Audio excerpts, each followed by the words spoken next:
حضرت یہ زکوٰۃ اور قربانی کے نصاب میں فرق کیا ہے؟ ہاں، یہ بڑا اہم سوال کیا آپ نے ماشاءاللہ۔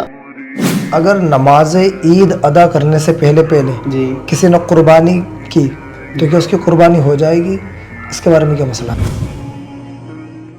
نحمدہ و نصلی علی رسولہ الکریم۔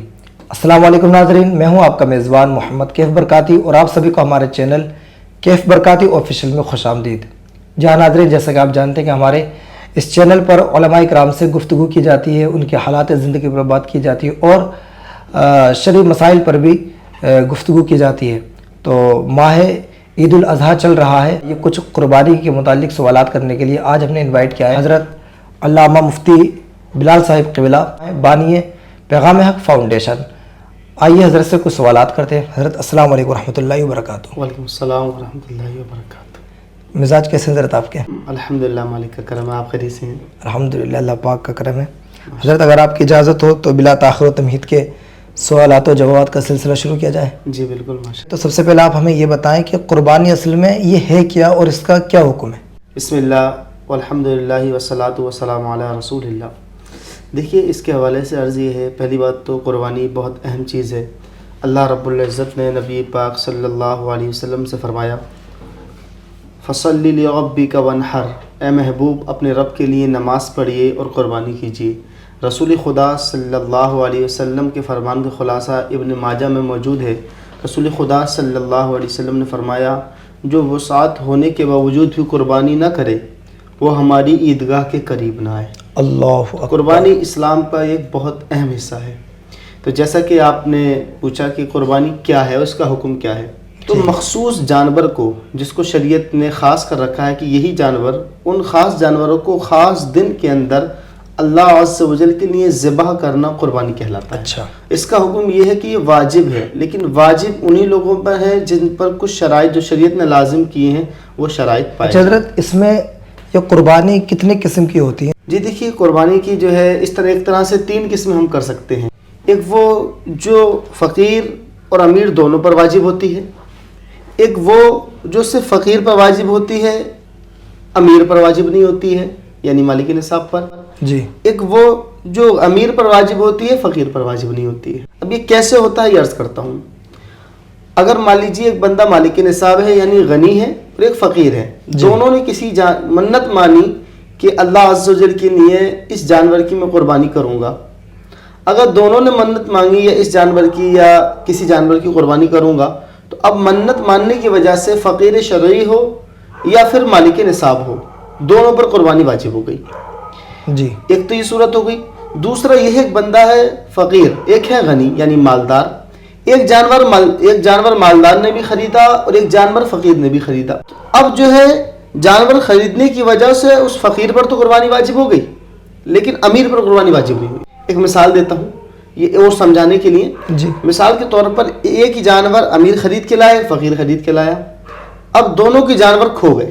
اب پھر کیا ہوا، دوبارہ سے ایک امیر اور خرید کے لائے، فقیر خرید کے لایا۔ اب کیا ہوا، جب قربانی کے دن آئے تو دونوں کے جانور واپس مل گئے۔ اب فقیر پر تو دونوں جانوروں کی قربانی کرنا واجب ہے، جو فقیر شرعی ہے، جو مالک نصاب نہیں ہے، لیکن جو مالک نصاب ہے، غنی ہے، اس پر صرف ایک قربانی واجب ہے۔ اب آپ پوچھیں گے ایسا کیوں ہوئی؟ فقیر شرعی پر دو واجب ہو رہی ہیں جی۔ اور جو مالدار ہے اس پر ایک کیوں ہو رہی ہے؟ تو اصل میں بات یہ ہے کہ جو مالدار پر قربانی واجب ہے وہ جانور خریدنے کی وجہ سے نہیں ہے، وہ جو اللہ نے اس کو نعمت دی ہے اس کے شکرانے کے طور پر اس کو قربانی واجب ہے، تو اس کا سبب جو ہے وہ مال ہے، نہ کہ جانور کو خریدنا۔ لیکن جو فقیر پر قربانی واجب ہو رہی ہے وہ جانور خریدنے کی وجہ سے ہو رہی ہے۔ تو دو صورتیں ہو گئی۔ صحیح۔ ایک تیسری صورت، جب نہ تو منت مانی ہو اور نہ ہی خریدنے کا کوئی معاملہ ہو، تو صرف اور صرف مالک نصاب پر ہی قربانی واجب ہوتی ہے جو غنی ہوتا ہے، تو فقیر پر واجب نہیں ہوتی۔ تو اس طرح سے یہ تین قسمیں قربانی کی ہو گئی۔ قرض لے کر بھی قربانی کر سکتے ہیں، مالک نصاب ہے لیکن اس کے پاس اتنا پیسہ نہیں ہے کہ وہ فی الحال میں ہی قربانی کر سکے، تو کیا وہ قرض لے کر کے قربانی کر سکتا ہے؟ جی ہاں، اس کے بارے میں علماء فرماتے ہیں کہ کوئی بندہ مالک نصاب ہے، ٹھیک ہے، اور فی الوقت اس کے پاس پیسہ نہیں ہے، مان لو کہیں پھنسا ہوا، قرضے میں گیا ہوا ہے، یا سونا چاندی کے اندر ہے، یا زمین ہے، پلاٹ ہے، اس طریقے سے پیسہ پھنسا ہوا فی الوقت نہیں ہے، جی، تو ایسے شخص پر لازم ہے کہ وہ قرضہ لے کر قربانی کرے، کر سکتا نہیں بلکہ لازم ہے کہ قرضہ لے کر قربانی کرے، یا پھر گھر کی کوئی چیز سونا چاندی یا کوئی بھی سامان بیچ کر پھر قربانی کرے. لیکن کرنا واجب. جی جی کرنا واجب. اچھا حضرت قربانی واجب ہونے کے شرائط کیا کیا ہے؟ جی ہاں دیکھو اس کے لیے ایک شرط تو یہ ہے کہ بندہ مسلمان ہو. سب سے پہلی شرط ہے کہ بندہ مسلمان ہو. کافر پر قربانی واجب نہیں ہے. اس کے ساتھ ساتھ بندے کا مقیم ہونا بھی لازم ہے. یعنی کوئی بندہ سفر پہ ہے 92 کلومیٹر کے سفر پہ گیا ہوا ہے تو اس پر بھی قربانی واجب نہیں ہے بھلے سے وہ کروڑ پتی آدمی ہو. حالت اقامت میں ہی قربانی واجب ہے, مسافر پر نہیں. جی مسافر پر نہیں ہے. تیسرا ہے بندہ مالک نصاب ہو. اب یہاں مالک نصاب سے جو مراد ہے وہ ہے جو صدقہ فطر میں نصاب ہوتا ہے, نہ کہ زکوٰۃ کا, کیونکہ زکوٰۃ کے اور اس کے نصاب میں تھوڑا فرق ہے. ٹھیک ہے. اور چوتھی شرط پھر یہ ہے کہ بندہ آزاد ہو, غلام پر بھی قربانی واجب نہیں ہے. جی. اور پانچویں شرط ہے ایک مفتبی قول کے مطابق نابالغ پر بھی قربانی واجب نہیں ہے بھلے سے اس کے پاس کتنا بھی مال ہو. ٹھیک ہے. اچھا سر, جیسے مسافر پر قربانی واجب نہیں ہے جی تو اگر کوئی بندہ مالک نصاب ہے اس پر قربانی واجب ہے, جی لیکن صرف وہ اس نیت سے سفر کرے جی کہ میں قربانی کرنے سے بچ جاؤں, 3 دن کے لیے وہ مسافر ہو جائے, نکل جائے کہیں, تو اس نیت کے ساتھ سفر کرنا کیسا ہے؟ اللہ کے حکام کو توڑنا ہوا نا, ہیلا تلاش کرنا ہوا زبردستی کا, تو بندہ وہ مجرم ہے. لیکن قربانی کے واجب ہونے کا مسئلہ لگ رہا, لیکن مجرم تو ہے, اللہ کے ہاں اس کا مواخذہ ہوگا, پکڑو کی گرفت ہوگی. جو اس نیت سے گیا. جی جی وہ ہے نا, یہودیوں نے کیا کیا تھا ان بنی اسرائیل نے, انہیں ہفتے کے دن شکار سے منع کیا گیا تھا. اب یہ کیا کرتے تھے, کنویں کھود دیتے تھے, اس میں مچھلی آ جاتی تھی, اس سے اگلے دن نکال لیتے تھے. اللہ کہتے تھے ہم نے کب کرا, ہم نے تو اگلے دن نکالا, حالانکہ وہ تو پہلے ہی پھنس گئے نا. صحیح. ہیلا تلاش کرنا یہ تو بہت بڑا جرم ہے, اس طریقے سے نہیں کرنا چاہیے. آدمی مالک نصاب یہ ہوتا کب ہے, اور یہ جو نصاب سے مراد کیا ہے یہاں پر؟ ہاں دیکھیے, بندہ جس کے پاس 200 درہم یعنی 52.5 تولہ چاندی کا جو بھی بندہ مالک ہے وہ بندہ مالک نصاب ہے, یا پھر 7.5 تولہ سونے کا. ٹھیک ہے. ان دونوں سے کوئی ایک چیز بھی ہے تو بندہ مالک نصاب کہلائے گا حاجت اصلیہ سے زیادہ. اب حاجت اصلیہ کیا چیز ہے, اس کو بھی تھوڑا سمجھ لیجیے. جیسے ہمارا رہنے کا گھر ہے, یہ حاجت اصلیہ میں آتا ہے. ہماری سواری ہے, کپڑے ہیں پہننے کے, علم کی کتابیں ہیں, یا مان لیجیے کوئی کسی کے بعد 2 گھر, اس طریقے سے ایک جگہ سے ایک دفعہ سردیوں میں ایک جگہ رہتا ہے, گرمیوں میں دوسری جگہ رہتا ہے. تو جو بھی چیزیں استعمال کی ہیں وہ حاجت اصلیہ میں آتی ہیں. اس کے علاوہ جو چیزیں ہیں وہ حاجت اصلیہ سے زائد ہوتی ہیں. تو اگر کسی کے پاس مان لیجیے تھوڑا چاندی ہے, تھوڑا سونا ہے, تھوڑے پیسے ہیں, تو اب جو حساب لگایا جائے گا وہ 52.5 تولہ چاندی سے لگایا جائے گا. کیونکہ علماء فرماتے ہیں زکوٰۃ کے مسئلے کے اندر بھی کہ اگر مان لیجیے کسی کے پاس پورا نصاب کوئی سا بھی نہیں ہے, نہ سونے کا نہ چاندی کا, تو پھر اس مال سے اس سے حساب لگایا جائے گا جس میں فقراء کا فائدہ ہو, غرباء کا فائدہ ہو. فائدہ اس میں ہی ہے, ہم دیکھیں کہ چاندی سے کم قیمت پر نصاب بیٹھ جاتا ہے, سونے سے بہت زیادہ پر بیٹھتا ہے. صحیح. تو چاندی سے ہی حساب لگایا جائے گا. اگر کسی کے پاس صرف سونا ہی سونا ہے, نہ پیسے ہیں نہ چاندی ہے, کوئی چیز ہی نہیں ہے, وہ ایک الگ بات ہے, تو پھر سونے سے حساب لگایا جائے گا. لیکن نارملی جو کنڈیشنیں ہوتی ہیں آج لوگوں کی, اس میں چاندی سے حساب لگایا جائے گا. 52.5 تولہ چاندی کی جو بھی قیمت بیٹھتی ہے, آج کے ہم دیکھیں تو لگ بھگ 45,000 سے 50,000 کے درمیان یہ قیمت بیٹھتی ہے. جو بھی اس کا مالک ہے وہ مالک نصاب ہے بندہ. حضرت یہ زکوٰۃ اور قربانی کے نصابوں میں فرق کیا ہے؟ ہاں یہ بڑا اہم سوال کیا آپ نے ماشاءاللہ. زکوٰۃ اور قربانی کے نصاب میں 2 طرح سے فرق ہے. ایک تو یہ ہے کہ زکوٰۃ کے مال پر سال گھومنا بھی لازم ہے, تب زکوٰۃ واجب اور فرض ہوتی ہے. لیکن قربانی میں ایسا نہیں ہے, بلکہ قربانی میں تو 10ویں ذی الحجہ کی صبح صادق سے لے کر 12ویں کی غروب آفتاب تک اگر اس کے پاس مال پایا گیا تو اس پر قربانی واجب ہو جائے گی, اس میں سال گھومنا ضروری نہیں ہے. دوسرا فرق یہ بڑا اہم ہے, اس کو سمجھنے کی ضرورت ہے کہ جو زکوٰۃ میں جس نصاب کا حساب لگتا ہے وہ مال نامی کا لگتا ہے. یعنی مال نامی اس چیز کو کہتے ہیں جو بڑھتا ہے. صحیح. جیسے سونا چاندی, مال تجارت اور سائمہ, جانور جو چرائی کے ہوتے ہیں. ٹھیک ہے. کرنسی جو نوٹ وغیرہ ہے, رقم ہے, یہ سونا چاندی میں داخل ہے. تو صرف یہی چیزیں ہیں جو زکوٰۃ کے نصاب میں آتی ہیں. لیکن قربانی کے جو نصاب ہے وہ سونا چاندی, مال تجارت اور یہ سائمہ, یہ تو ہے ہی ہیں.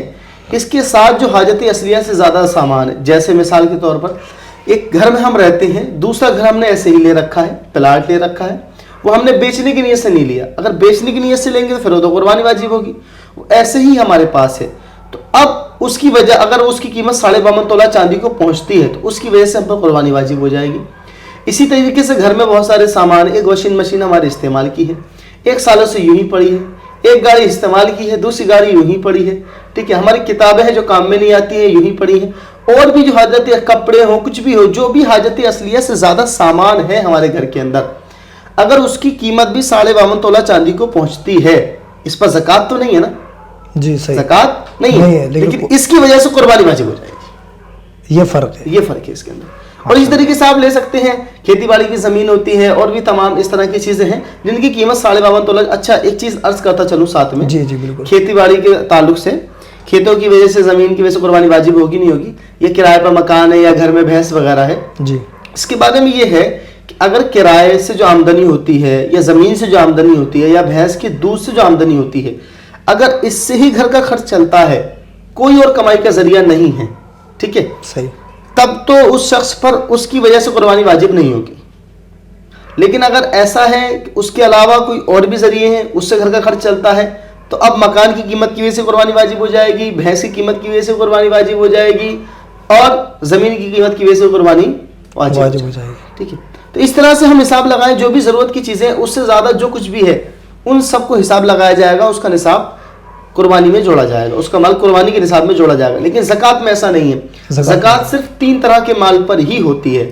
مطلب آپ لوگ جو بھی سن رہے ہیں وہ اس ذہن نشین کر لیں کہ 3 طرح کے مال پر ہی صرف زکوٰۃ ہے، اس کے علاوہ کسی پر نہیں ہے۔ سونا چاندی، اس میں نوٹ پیسے بھی داخل ہیں، اور مال تجارت تو کاروبار کرتے ہیں اس کا جو سامان ہوتا ہے، اور تیسرے سائمہ، وہ جانور جو چرائی پر چھوٹے ہوتے ہیں، ان کی تفصیل ہے۔ کیا مرد ہونا یہ قربانی کے لیے شرط ہے؟ ابھی آپ نے ماشاءاللہ شرائط بتائے تھے، اس میں ذکر نہیں آیا، لیکن عام طور سے ہم جو دیکھتے ہیں زیادہ تر مردوں کے نام سے قربانی ہوتی ہے، تو ایسا لگتا ہے کیا جیسے کہ ضروری ہو کہ مرد کے اوپر قربانی واجب ہوگی؟ تو کیا قربانی کی شرائطوں میں سے ایک شرائط یہ بھی ہے کہ مرد ہونا لازم ہو؟ ماشاءاللہ بہت اچھی توجہ لائی آپ نے حضرت، کہ آج ہمارے یہاں یہ چلن ہو گیا ہے کہ مردوں کی طرف سے ہی صرف قربانی ہوتی ہے، جی، عورتوں کی طرف سے نہیں ہوتی۔ ایسا نہیں ہے، کیونکہ دیکھو جو اللہ کا فرمان ہے کہ ہم نے جن و انسانوں کو پیدا نہیں کیا، وما خلقت الجن والانس الا لیعبدون، کہ ہم نے جن و انسانوں کو پیدا نہ کیا مگر اپنی عبادت کے لیے، تو ان بندوں کے اندر عورتیں بھی داخل ہیں، آدمی بھی داخل ہیں، ٹھیک ہے، اور کوئی جان کسی جان کا بوجھ نہ اٹھائے گی قیامت کے دن۔ ہر بندے کو اپنے اعمال کا حساب دینا ہے، تو عورتوں پر بھی قربانی واجب ہوگی اگر ان کے اندر یہ سارے شرائط ان کے لیے پائے جائیں، یعنی اگر وہ 52.5 تولہ چاندی کی قیمت کے مالک ہیں تو ان پر بھی قربانی واجب ہوگی۔ اور حضرت میرا تو مشاہدہ ہے کہ بس اوقات ایسا ہوتا ہے گھر کے آدمی پر قربانی واجب نہیں ہوتی لیکن عورت پر قربانی واجب ہوتی ہے۔ کیوں؟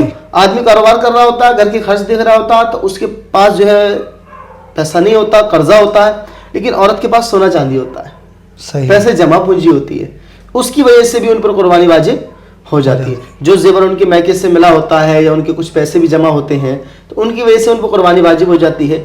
تو آپ کے ماشاءاللہ اس پلیٹ فارم سے پیغام دینا چاہوں گا کہ جتنے بھی اسلامی بھائی ہیں وہ سب اپنے گھروں کا حساب لگائیں۔ بس اوقات ہے کہ گھر میں 10-10 8-8 قربانیاں واجب ہوتی ہیں، لیکن افسوس کے ساتھ پورے گھر کی طرف سے ایک بکرا کیا جا رہا ہوتا ہے، پورے گھر کی طرف سے ایک حصہ کیا جا رہا ہوتا ہے، اور کبھی کبھی ایسا ہوتا ہے گھر کے بوڑھے کی طرف سے کر رہے ہیں جو بیچارہ کھٹیا پہ پڑا ہے، جو کما رہے ہیں، جو خود مالک ہیں، ان کی طرف سے نہیں ہوتا۔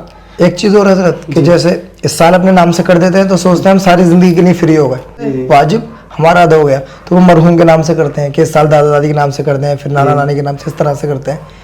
تو اس بارے میں بھی تھوڑی رہنمائی فرمائی، یہ بھی عوام میں بہت غلط ہے۔ ہاں دیکھو یہ بھی ایک کہتے ہیں نا شیطان کی بڑی خطرناک چال ہے جی، کہ وہ ایک مستحب کام میں الجھا کر واجب کام سے جان چھڑا دیتا ہے، صحیح، واجب کام سے بچا دیتا ہے۔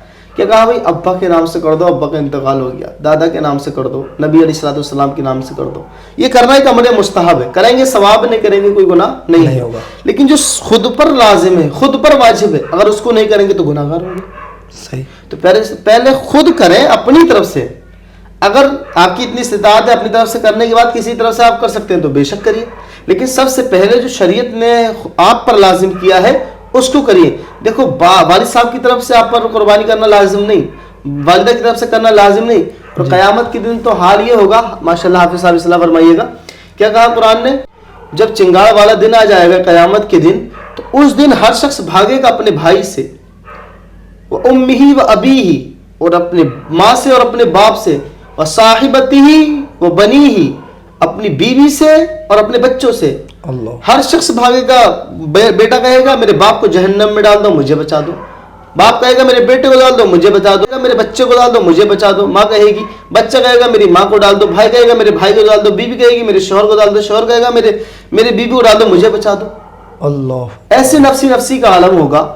تو جو چیزیں شریعت نے ہم پر لازم کی ہیں پہلے ہم اپنی طرف سے کریں, پھر اللہ نے استطاعت دی ہے تو اپنے ماں باپ کی طرف سے بے شک کریے, اپنی اولاد کی طرف سے کریے, اپنی بیوی کی طرف سے کریے. جس پر شریعت نے لازم کیا ہے اس کو کیجیے. ساتھ ہی میں حضرت اجازت ہو تو ایک مسئلہ اور عرض کرتا چلوں. ہمارے ہاں دیکھا جاتا ہے عموماً کہ لوگ جب بوڑھے ہو جاتے ہیں تو ان کی جوان اولاد پیسہ کماتی ہے اور اس کی مالک وہی ہوتی ہے کیونکہ ان کے الگ الگ کاروبار ہوتے ہیں. پھر اس پیسے سے وہ اپنے ماں باپ کو حج کراتی ہے. صحیح. حالانکہ جب اتنی مالیت خود ہو گئی کہ حج جا سکتے ہیں, آ سکتے ہیں, اتنا خرچہ اٹھا سکتے ہیں اور اولاد کے اہل و عیال کے لیے چھوڑ سکتے ہیں, تو حج خود پر فرض ہو گیا. بالکل صحیح. اب ہمارے ہاں شیطان کی چال کتنی خطرناک ہے, خود پر حج فرض ہوتا ہے, ماں باپ کو کرا رہے ہوتے ہیں. ماں باپ کو یقیناً کرائیے, اچھی بات ہے, لیکن اگر نہیں کرائیں گے تو آپ کی گرفت نہیں ہوگی. صحیح. جو پہلے آپ پر لازم ہے پہلے اس کو کیجیے, پہلے اپنا فرض ادا کیجیے, پھر ماں باپ کی طرف کو کیجیے. پہلے اسلامی بھائیوں ایک پیغام لے لیجیے, قیامت کے دن نفسا نفسی ہو اس سے بہتر ہے کہ آج دنیا کے اندر اعمال کے معاملے میں نفسا نفسی کر لیجیے. بس آخرت کو لے کر نفسی مجھے اپنی آخرت بچانی ہے, اور اپنے ساتھ میں پہلے اپنی بچائیے پھر اس آیت پر عمل کیجیے. بچاؤ اپنے آپ کو اور اپنے گھر والوں کو اس آگ سے جس کا ایندھن آدمی اور پتھر. اسلامی بھائیوں جو شریعت نے ہم پر احکام لازم کیے ہیں پہلے ہمیں چاہیے ہم اپنی طرف سے کریں, پھر اپنے اہل و عیال کی طرف سے. اور لوگ جو اس طرف اپنی ناموری کے لیے کہ یار اپنے ماں باپ کو حج نہیں کرایا, جی صحیح, سماج کے ڈر سے جو ہے اپنا فرض ادا نہیں کرتے ہیں, فرض ترک کرتے ہیں. حضرت سماج سے ایک بات اور یاد آئی مجھے کہ ہمارے ہاں کیا ہے, گھر میں 4 لوگ پر قربانی واجب ہے, لیکن کیا ہے لوگوں کو دکھانے کے لیے میں نے تو 20,000 کا بکرا کرا ہے. بڑا سا بکرا لیں گے ایک, بھائی تو 20,000 کا بکرا نہ کر 5,000 کے 4 حصے کر دے. صحیح. کم سے کم چاروں کی طرف سے واجب ادا ہو جائے گا, کوئی گناہگار نہ ہوگا. لیکن اللہ نے استطاعت دی ہے تو بکرے کریے, خوب کریے آپ, لیکن سب سے پہلے جو اتنا شریعت نے لازم کرا ہے اس کو کریے, اس کو ادا کیجیے. قربانی کے شرائط یہ کب پائے جائیں کہ بندے پر قربانی واجب ہوگی؟ جی جیسا کہ پیچھے بھی عرض کیا جا چکا ہے کہ وہی 10ویں ذی الحجہ کی صبح صادق سے لے کر 12ویں ذی الحجہ کی غروب آفتاب تک اگر بندہ مالک نصاب ہے اور یہ شرائط پائے جاتے ہیں, مسلمان ہے بندہ اور آزاد ہے, یہ ساری چیزیں اگر اس مقیم ہے تو اس پر قربانی واجب ہو جائے گی. اس کی مثال دیتا ہوں کچھ, جیسے مان لو بندہ کوئی کافر تھا, اب وہ 11ویں ذی الحجہ کو جو ہے مسلمان ہو گیا, وہ مالک نصاب ہے تو اس پر قربانی واجب ہے. کوئی بندہ سفر پہ تھا, سفر سے واپس آ گیا انہی 3 دنوں کے اندر, اب اس پر قربانی واجب ہو گئی. کوئی بندہ غلام تھا, اسے آزاد کر دیا گیا ان 3 دنوں کے اندر آزاد, تو پھر اس پر قربانی واجب ہو گئی. یہی بندہ نابالغ تھا, ان 3 دنوں میں بالغ ہو گیا اور مالک نصاب ہے تو اس پر قربانی واجب ہو جائے گی. یہی مالک نصاب نہیں تھا, ان 3 دنوں میں مالک نصاب ہو گیا تب بھی قربانی واجب ہو جائے گی. اگر نماز عید ادا کرنے سے پہلے جی کسی نے قربانی کی تو کیا اس کی قربانی ہو جائے گی؟ اس کے بارے میں کیا مسئلہ ہے؟ ہاں دیکھیے, اصل یہ ہے کہ نماز عید سے پہلے قربانی نہیں ہے. اگر کسی نے نماز عید سے پہلے قربانی کی تو اس کی قربانی نہیں ہوگی. لیکن یہ مسئلہ شہر کے لیے ہے, گاؤں کے لیے ہے کیونکہ وہاں نماز عید ہوتی ہی نہیں ہے. کیونکہ اصل کیا ہے, نماز عید سے پہلے نہ ہو, نماز عید کے بعد ہو. تو یہ نماز عید کہاں ہوتی ہے؟ شہروں میں. گاؤں میں نماز عید ہوتی نہیں ہے, اس لیے وہاں اگر صبح صادق کے بعد بھی قربانی کی گئی 10ویں ذی الحجہ کی تب بھی قربانی ہو جائے گی. لیکن بہتر یہ ہے کہ طلوع آفتاب کے بعد کی جائے, یعنی سورج طلوع ہو جائے تو گاؤں میں بھی تب قربانی کی جائے. لیکن ہمارے یہاں تو دیکھا جاتا ہے بالکل فجر میں ہی کر دیتے ہیں. ٹھیک ہے, یہ مکروہ ہے لیکن قربانی پھر بھی ہو جائے گی. ٹھیک ہے, لیکن بہتر یہ گاؤں میں بھی طلوع آفتاب کے بعد کیا جائے. لیکن شہروں میں اگر کسی نے نماز عید سے پہلے کی, خطبے سے پہلے, ٹھیک ہے, تو اس کی قربانی نہیں ہوگی, اسے کرنی ہوگی دوبارہ. کوئی شخص مالک نصاب تو تھا مگر قربانی نہ کی, یہاں تک کہ قربانی کا وقت جو تھا وہ ختم ہو گیا, تو اب وہ کیا کرے؟ پہلی بات تو تاخیر کی ہے جان بوجھ کر تو اسے توبہ بھی کرنی چاہیے. ٹھیک ہے, اور باقی اب بکری کی جو ہے قیمت کو وہ صدقہ کرے گا. اچھا.